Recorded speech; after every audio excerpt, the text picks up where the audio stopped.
د غزل مطلب ده چې ټول تعبیرونه د ځوانۍ دي زما، ټول تعبیرونه د ځوانۍ دي زما، چې ورځ شپې د پریشانۍ دي زما. د عشق دنیا کې د وفا لټول خدای کو چې ټولې نادانۍ دي زما، او یوازې سترګې مې حیرانې نه دي،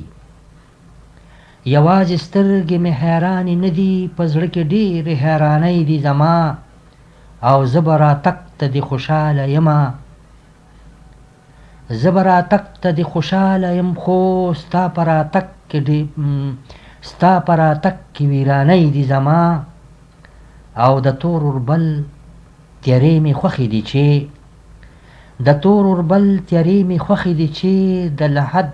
شپو ته اسانۍ دي زما.